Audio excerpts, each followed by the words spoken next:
Bismillahirrahmanirrahim. Alhamdulillahi Rabbil Alamin. Allahumma salli ala Muhammadin wa ali Muhammad. Assalamu alaikum wa rahmatullahi wa barakatuh. Nous avons 12 mois et chaque année, pendant un de ces mois, nous faisons une escale spirituelle, une escale durant laquelle nous nous renouvelons, nous nous régénérons et nous nous purifions. Cette escale s'appelle le mois de Ramadan.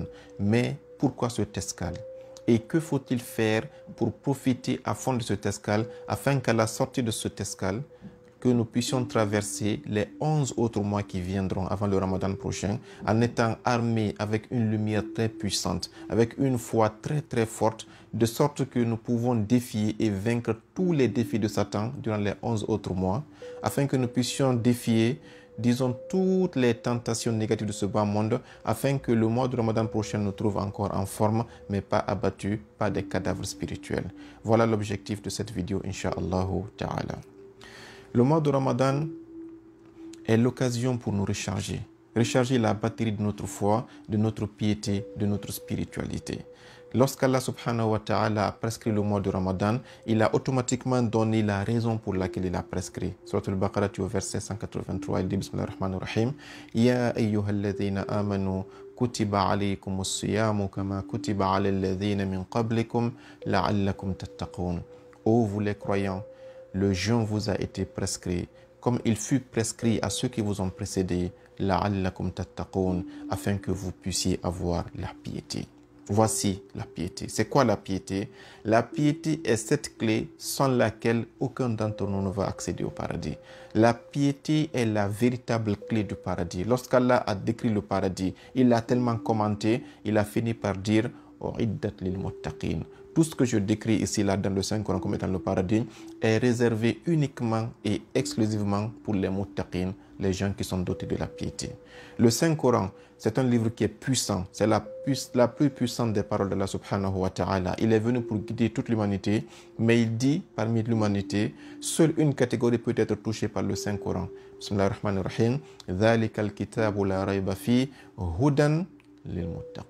Il dit ce livre dans lequel il n'y a aucun doute est un guide, mais pour qui? Pour ceux qui ont déjà la piété, qui ont ce qu'on appelle at-taqwa dans leur cœur.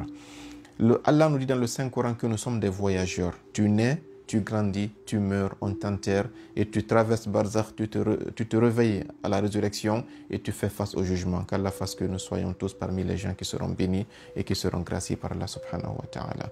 Allah nous dit, vous qui êtes en train de voyager, tout voyageur a besoin d'un petit bagage dans lequel il y a sa provision, il y a quelque chose comme nourriture, des objets essentiels pour pouvoir assurer son voyage sans mettre sa vie en danger. Mais lorsqu'Allah dit, si vous voulez mon conseil, quel est le meilleur bagage que vous devez prendre avec vous? Quelle est la meilleure provision que vous devez apporter avec vous pour préparer votre mort, préparer votre résurrection et réussir le jugement dernier? Il dit la meilleure des provisions c'est quoi? Il dit watazawwadu, approvisionnez-vous. Mais il dit wa inna khayra zad, la meilleure des provisions que vous pouvez chercher avec vous, at-taqwa, c'est la piété.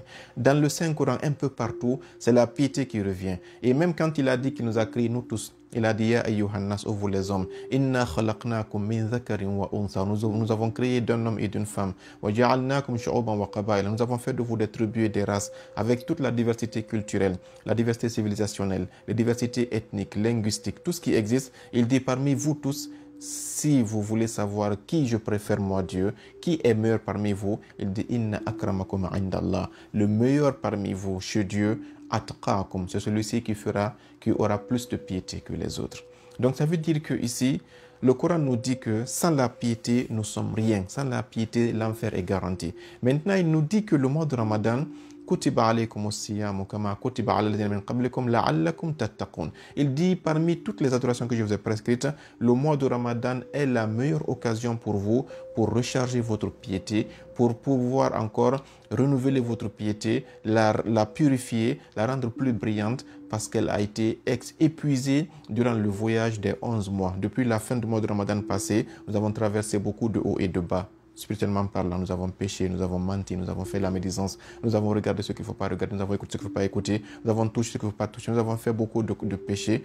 Le mois de Ramadan qui vient là est l'occasion de faire une escale. Le Ramadan, ici, c'est une station de service.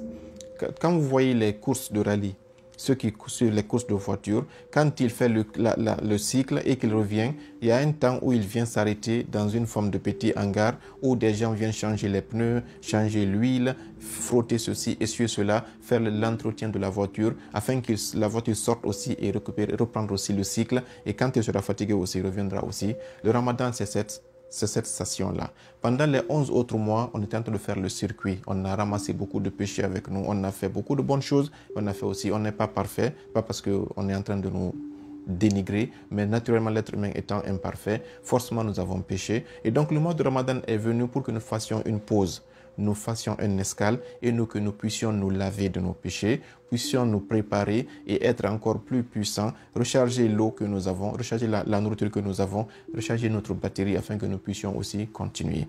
Le mois de Ramadan, c'est comme un oasis. Le prophète a dit que la vie est un voyage. L'être humain, c'est comme s'il voyage dans un désert où il y a des scorpions, il y a des serpents, il y a la chaleur, il y a tout, il n'y a pas. Maintenant, de temps en temps, il rencontre un arbre près d'une petite oasis où il y a un petit lac et il y a un arbre. Il dit le Ramadan, c'est cette oasis-là. Quand tu viens là-bas, tu dois essayer de te reposer sous l'ombre là.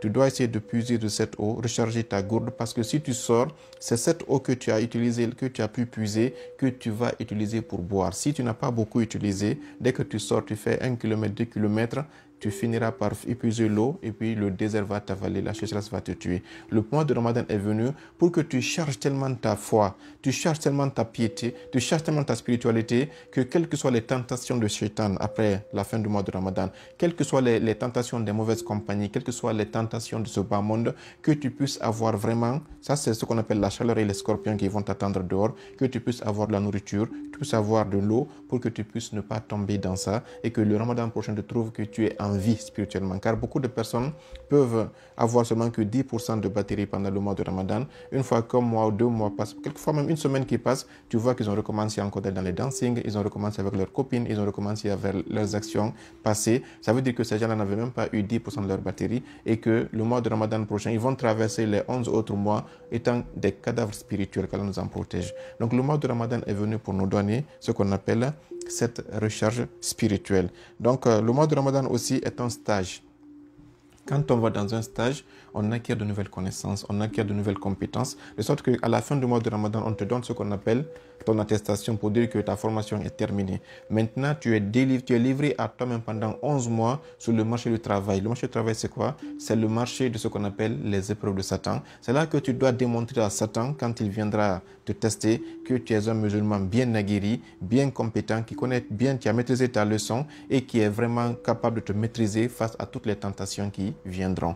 Ça, c'est ce qu'on appelle l'objectif du mois de Ramadan, c'est de recharger notre batterie, recharger notre foi, recharger notre spiritualité, afin que nous puissions ne pas succomber. Aujourd'hui, l'exemple le plus frappant, c'est nos téléphones.